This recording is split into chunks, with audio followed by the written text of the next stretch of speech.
Is your trusty old video card starting to feel, well, old?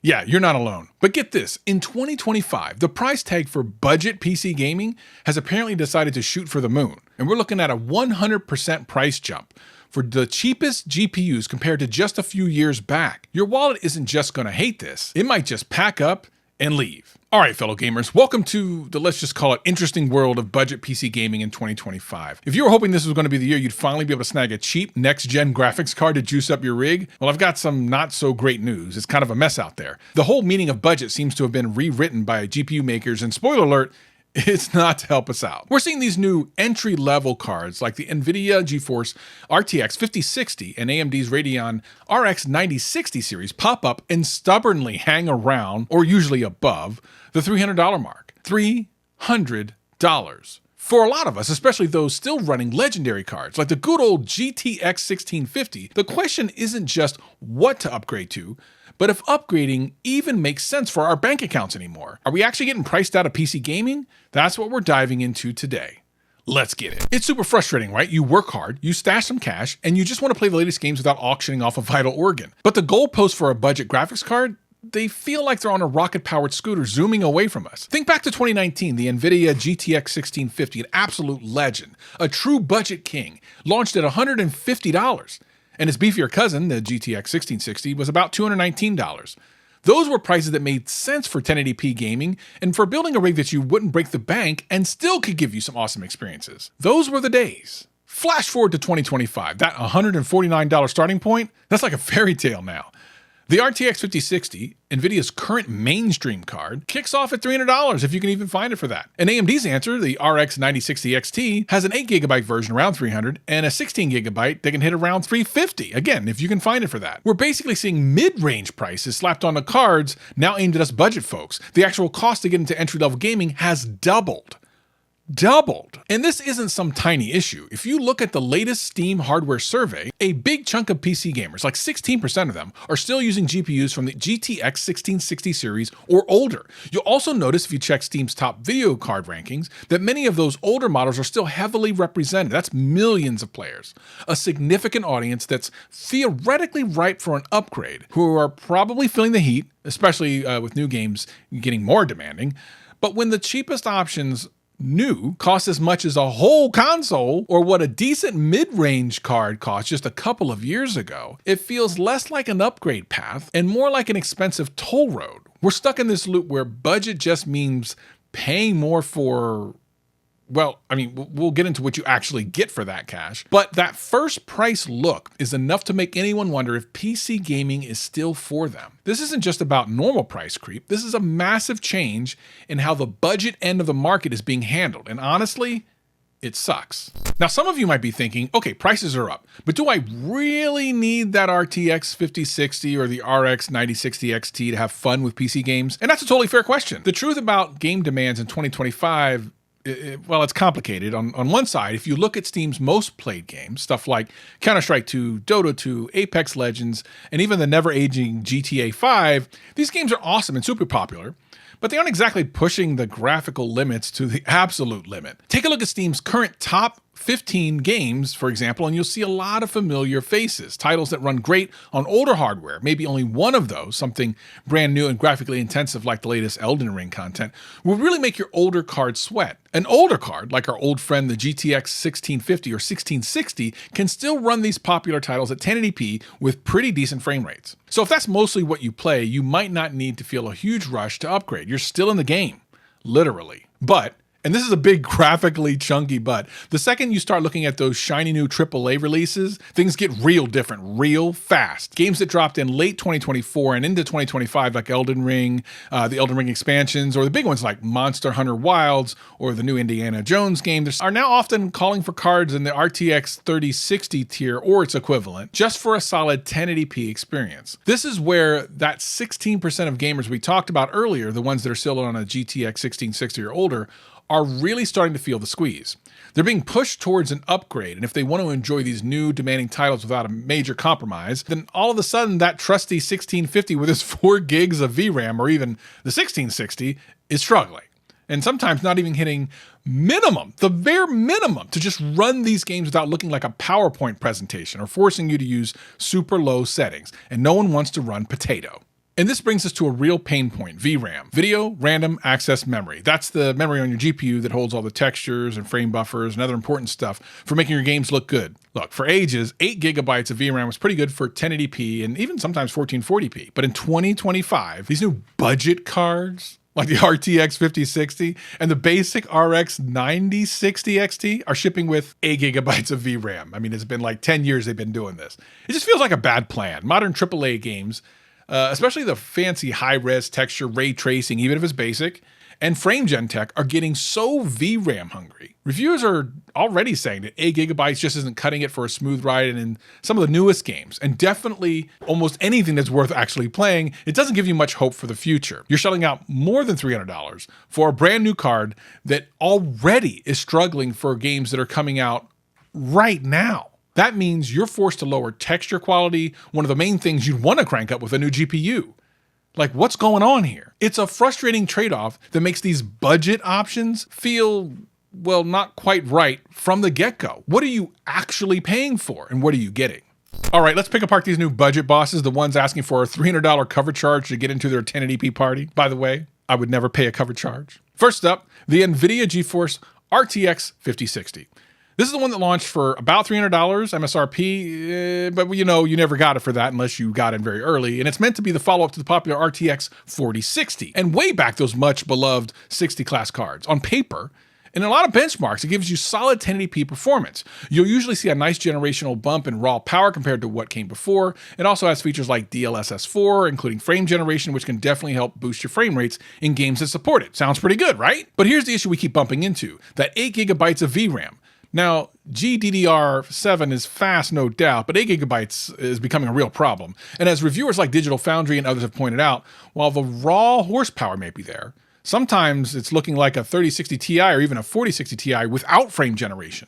And that 8 gigabytes of VRAM is a big bottleneck. Games like Monster Hunter Wilds or even Indiana Jones are needing about 12 gigabytes to run like they're supposed to. Even turning on ray tracing or frame generation in old games can quickly eat up that 8 gigabytes, leading to stutters, texture pop-ins, or forcing you to slash your settings. And again, we don't want to do that. The general vibe seems to be that the RTX 5060 is a bit lopsided, decent processing power, but held back by VRAM that just doesn't feel like enough for 2025, let alone down the road. When you upgrade, you want to tackle new games with confidence, not to play VRAM Russian roulette with every new release. Then we've got AMD's answer, the Radeon RX 9060 XT. This card is also aimed at a mainstream crowd, launching at an 8 gig model at about $300, going head to head with the RTX 5060. There's also a 16 gig version for a little bit more, usually around $350, but again, depending on if you can actually get it for that. Looking at the 8 gig model for a sec, it performs generally in the same league as a 5060. They trade wins depending on the game, and if ray tracing is important to you, NVIDIA usually gets the edge here, though AMD is getting better. It supports FSR for upscaling and frame generation, but it has the same basic weakness as NVIDIA, 8 gigabytes of VRAM. And while the 16 gig 9060 XT for an extra 50 does make the VRAM worries pretty much disappear, and is often called out as much as the smarter buy if you can stretch your budget, the 8 gigabyte version faces the same questions about how long it's going to last and if it can handle modern texture features without you having to compromise. And many reviewers are just saying skip the 8 gig 9060 XT if you're not playing older games, which is a shame. Now, there's a third player that's been making some interesting moves, the Intel with their Arc series. The Intel Arc B580, part of their second-gen Battle Mage lineup, is a card that often pops up as a potential value hero. Launched with an MSRP typically around $249, though real prices can bounce around. It often comes with 12 gigabytes of VRAM. That extra 4 over NVIDIA and AMD at a similar price is a really big deal. Performance-wise, the B580 usually fights it out with the 4060 and the RX 7600 last-gen cards that the 5060 and 9060 are sort of replacing at a similar price point, and can even beat them sometimes, especially when VRAM is tight or in games where Intel has taken the time to tweak the driver and make it even better. Intel's drivers had a rough start in their first Alchemist cards, but they've gotten a lot better. And the B580 often gets props for its ray tracing at its price point and that healthier amount of VRAM. Again, if Intel can do it, why can't NVIDIA? It's not perfect, and performance can still vary by game, but that 12 gigabytes for under $300, ideally, is what makes it really interesting. And for budget gamers who are nervous about the 8 gig limits on the newest NVIDIA and AMD cards, this might be your savior. This VRAM thing is huge, and it's not just about today, it's about the next 2 to 3 years. Buying an 8 gig card in 2025, even for 1080p, feels like you're buying something with a very short expiration date. It's like buying a new phone knowing the battery will barely last half a day in about 6 months.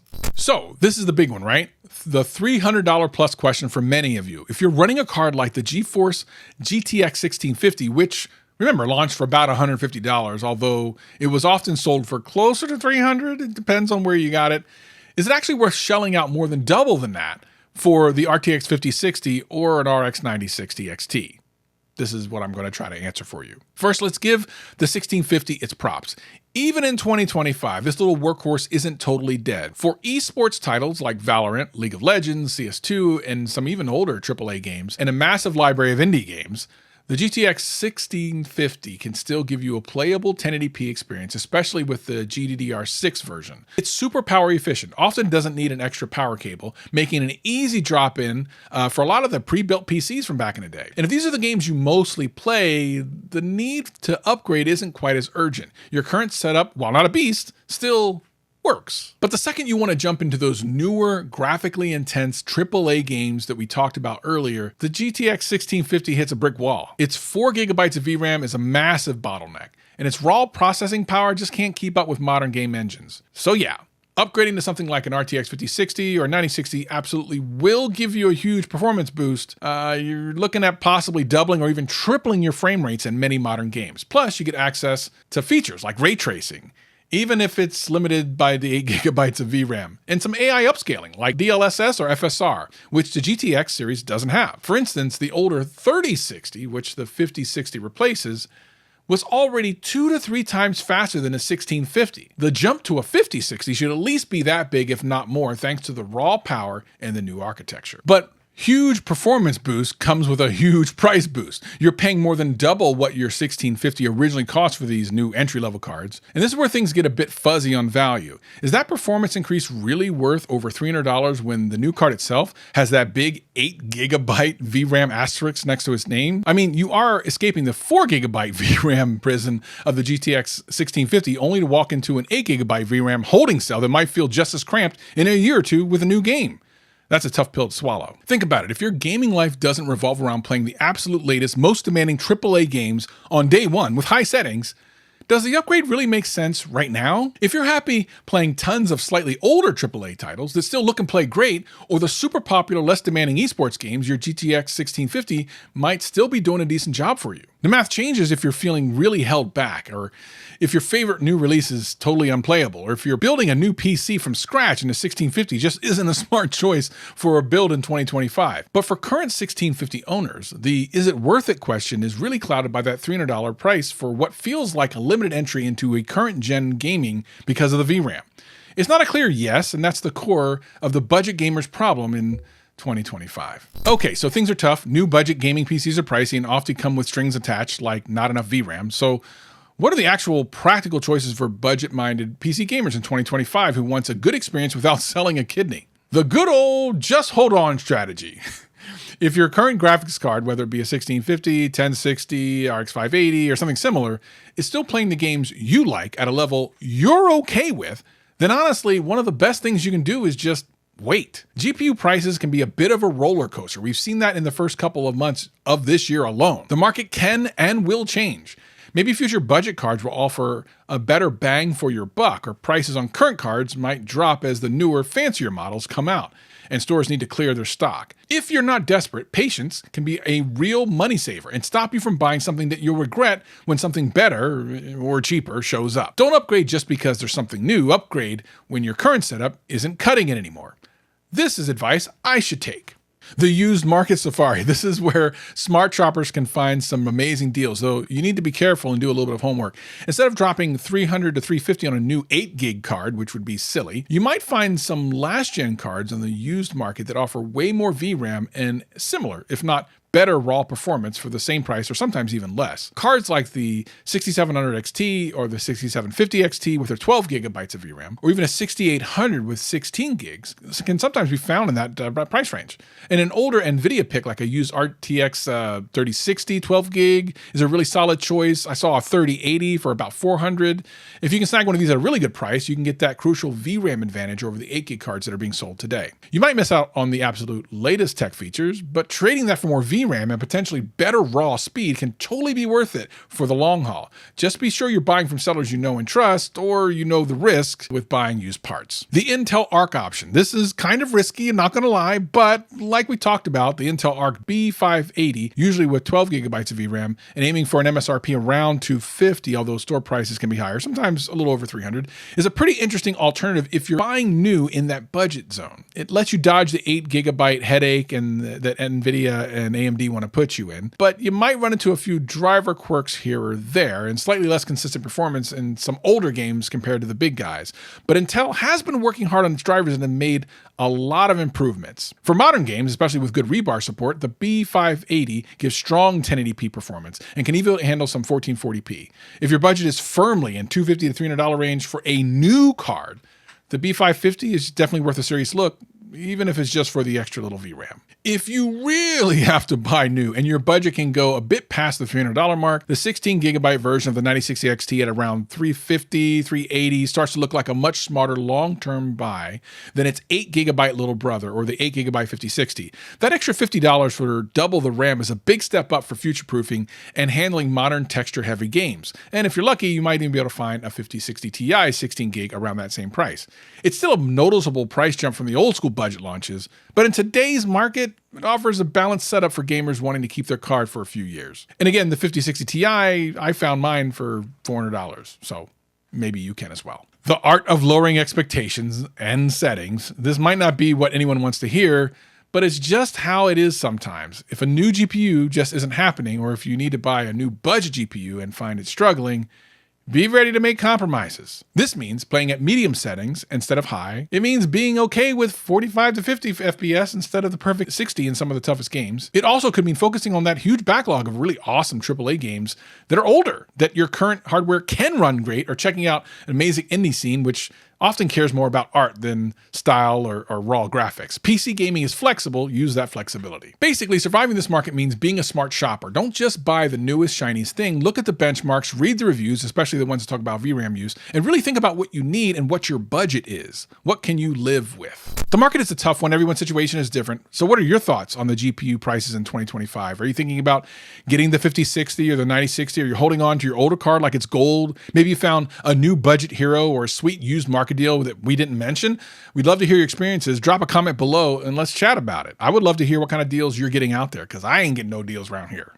And hey, if you're liking this breakdown of budget PC gaming, then hey, hit that like button. If you're feeling super awesome, hit that subscribe button, because you never know, I might do something like this again. Plus, your support really helps the channel making content just like this, and I love helping out people, because we all need help at some point. So that's the deal with budget PC gaming in 2025. It's a tricky scene, to put it lightly. Your wallet is definitely going to hate what's happening if you're looking for a new, truly budget graphics card. It doesn't feel like a big compromise right out of the box.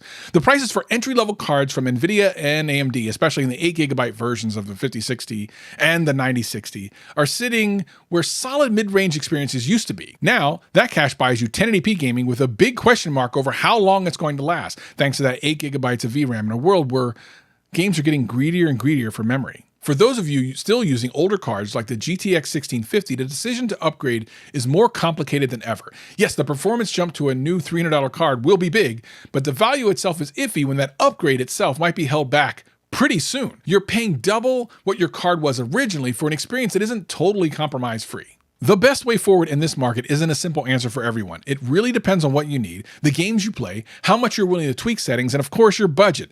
If your current system still plays your favorite games well enough for you, then maybe the best move is to wait and see if the market changes, or if better value options show up. The used market is a potential treasure trove for those willing to look, possibly giving you more VRAM and performance for your money than the current budget cards. The Intel Arc 580 with its 12 gigabytes of VRAM is a compelling alternative in this new market if you can find it near the target price.